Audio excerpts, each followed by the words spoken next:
Harish, the best academy. Hi friends, welcome to Harish academy.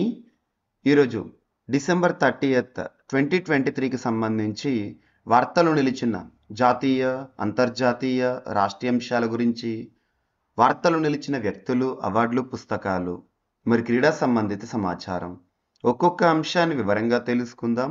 So friends, ఇప్పుడు మనం discuss చేయబోయే topic సంబంధించి అభ్యర్థులకు ఎలాంటి సందేహాలు, ఏ డౌట్స్ ఉన్నా కూడా ఈ వీడియో కింద కామెంట్ బాక్స్లో కామెంట్ రూపంలో మీ యొక్క డౌట్ని పోస్ట్ చేయండి. ఖచ్చితంగా మీ యొక్క కామెంట్కి రిప్లై ఇచ్చే ప్రయత్నం చేస్తాను. యాక్చువల్లీ బోర్డు అందుబాటులో లేని కారణంగా ఈరోజు మన కరెంట్ అఫైర్స్ సెషన్ని ఈ విధంగా మీ ముందుకు తీసుకురావడం జరిగింది. రేపటి నుండి మళ్ళీ బోర్డు పైన క్లాసెస్ చెప్పడం అనేది జరుగుతుంది. అప్పటి వరకు ప్లీజ్ సపోర్ట్ అండ్ కోఆపరేట్. ఈరోజు డిసెంబర్ 30th 2023కి సంబంధించి వార్తలు నిలిచిన మొదటి అంశం, CISF central industrial security force రక్షణ బలగాల్లో ఒక విభాగం. సో సిఐఎస్ఎఫ్ కేంద్ర పారిశ్రామిక భద్రతా దళం. ఈ వింగ్కి మొట్టమొదటి మహిళా డీజీగా నైనా సింగ్ గారు నియమితులవుతూ వార్తల్లోకి వచ్చారు. సో సిఐఎస్ఎఫ్ చరిత్రలోనే తొలి మహిళా డీజీగా, డైరెక్టర్ జనరల్గా ఒక మహిళ వార్తల్లోకి వచ్చారు. తన పేరు నైనా సింగ్, సీనియర్ ఐపీఎస్ అధికారిని. కేంద్ర పారిశ్రామిక భద్రతా దళం తొలి మహిళా డైరెక్టర్ జనరల్గా సీనియర్ ఐపీఎస్ అధికారిని నైనా సింగ్ నియమితులయ్యారు. ఈ మేరకు కేంద్ర సిబ్బంది వ్యవహారాల శాఖ గత గురువారం ఉత్తర్వులను జారీ చేసింది. 1989 బ్యాచ్ రాజస్థాన్ క్యాడర్కి చెందిన ఆమె ప్రస్తుతం సిఐఎస్ఎఫ్కు ప్రత్యేక డీజీగా వ్యవహరిస్తున్నారు. ITBP Indo Tibetan border police అధిపతిగా వ్యవహరిస్తున్న అనీష్ దయాల్ సింగ్ను సిఆర్పిఎఫ్ డైరెక్టర్ జనరల్గా కేంద్రం నియమించింది. జస్ట్ ఇక్కడ మనం గుర్తుంచుకోవాల్సింది ఏంటంటే సిఐఎస్ఎఫ్ చరిత్రలోనే తొలి మహిళా డీజీగా వార్తల్లోకి వచ్చిన పర్సన్ పేరు ఏంటి అని అడుగుతారు. నైనా సింగ్. Very very important. ముఖ్యంగా మొట్టమొదటి అనే పదంతో ఇటీవల వార్తల్లోకి వచ్చిన మహిళలు ఎవరైతే ఉంటారో వారిపై ప్రత్యేక శ్రద్ధ చూపండి. అండ్ భారత్ ఫిలిప్పీన్స్ విన్యాసాలపైన చైనా కన్నెర్ర చేస్తోంది. చైనా గుర్రం అంటోంది. వివాదాస్పద సౌత్ చైనా సీలో భారత్ ఫిలిప్పీన్స్ ఇటీవల సంయుక్త నావికాదళ విన్యాసాలు చేపట్టడంపై చైనా ఆగ్రహం వ్యక్తం చేసింది. రెండు దేశాల మధ్య రక్షణ సహకారం తృతీయ పక్షాల ప్రయోజనాలకు విఘాతం కలిగించేలా ఉండకూడదంటూ నీతి వచనాలు పలికింది. చైనా రక్షణ శాఖ అధికార ప్రతినిధి సీనియర్ కర్నల్ వు కియాన్ బీజింగ్లో దీనిపైన మాట్లాడడం జరిగింది.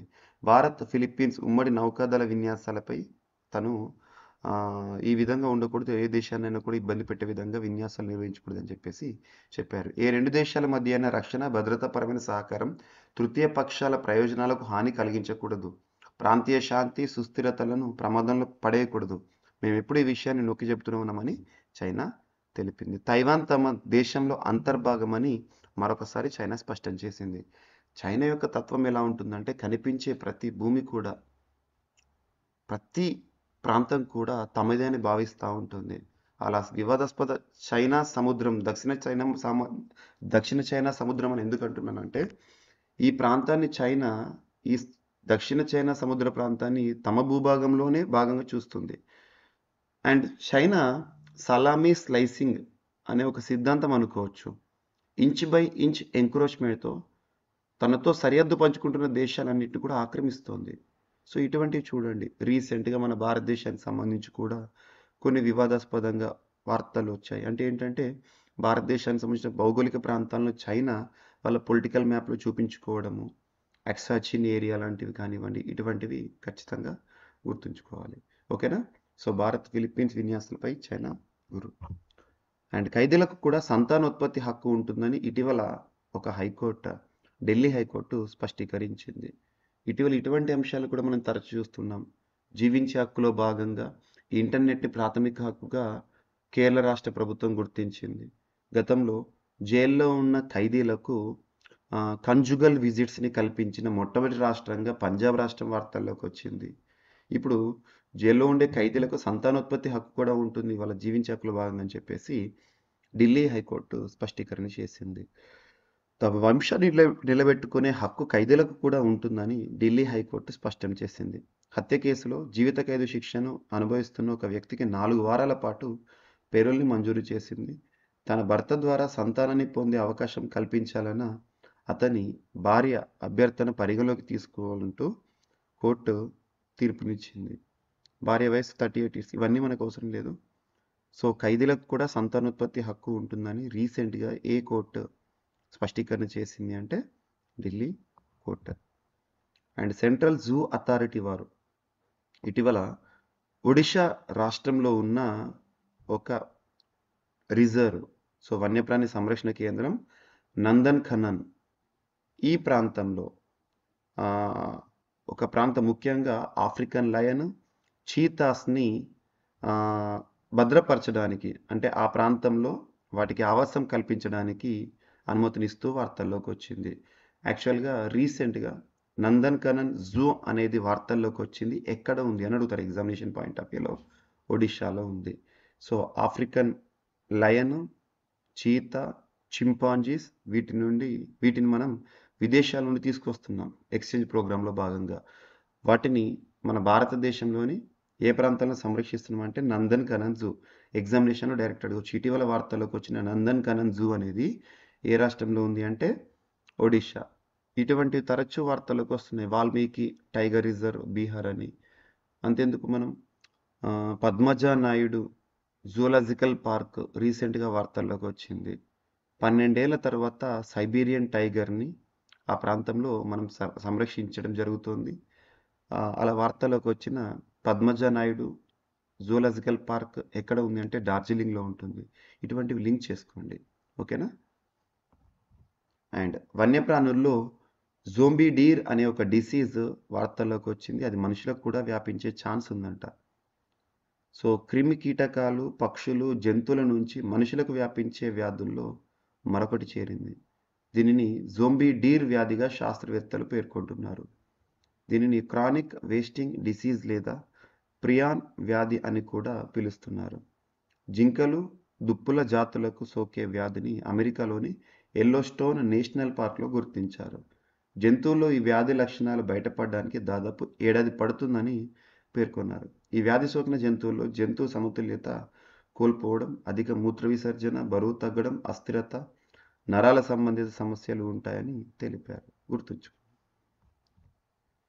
అండ్ అంగోలా ఒపెక్ని, so organisation for petroleum exporting countries, so పెట్రోల్ని ఎగుమతి చేసే దేశాల సమాఖ్య.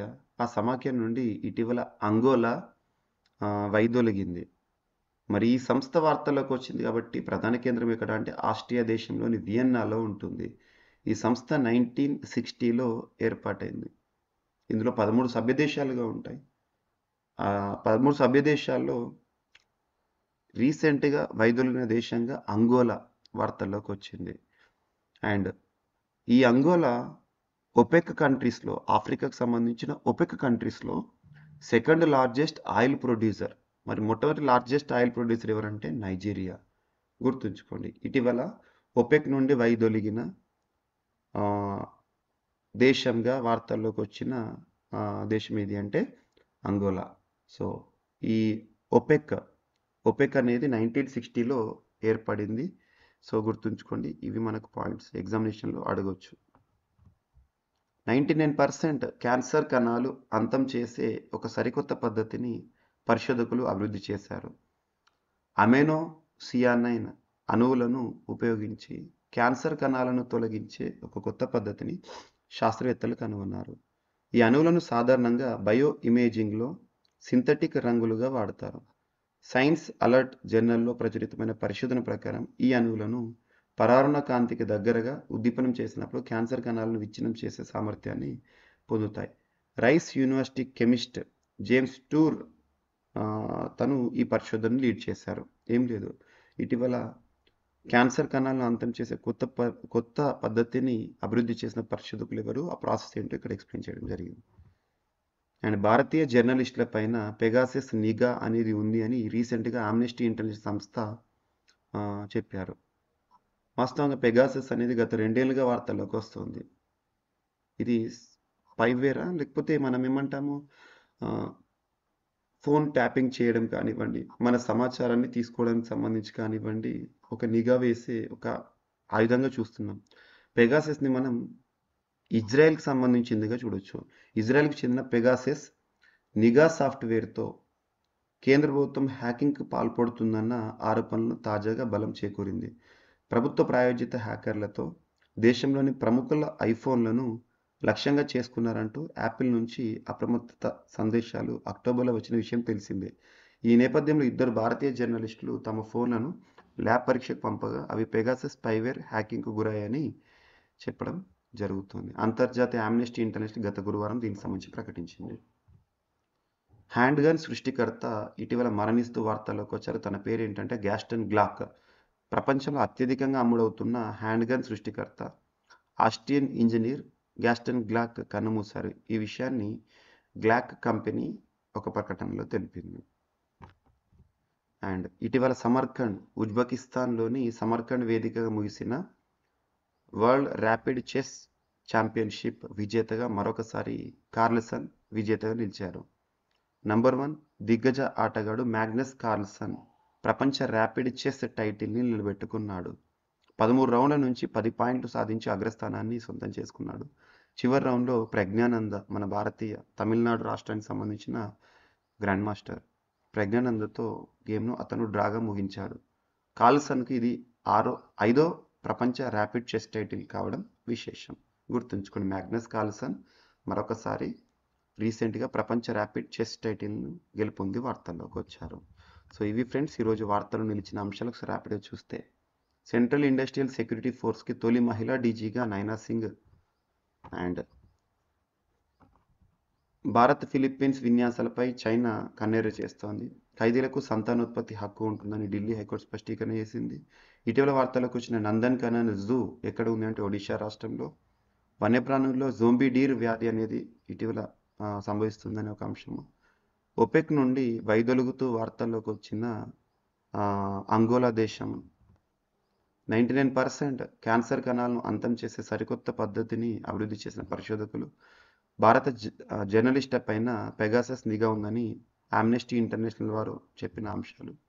హ్యాండ్ గన్ సృష్టికర్త గ్లాస్టన్ గ్లాక్ కన్నుమూత. కార్ల్సన్దే మరొక ప్రపంచ ర్యాపిడ్ చెస్ టైటిల్ అనే అంశం. సో ఇవి ఫ్రెండ్స్ ఈరోజు వార్తలు నిలిచిన అంశాలు. మిస్లేనియస్ అంశాలను మిగిలిపోతే రేపటి క్లాస్లో జోడించి మరొకసారి నేర్చుకుందాం. రేపు కలుద్దాం. Thank you.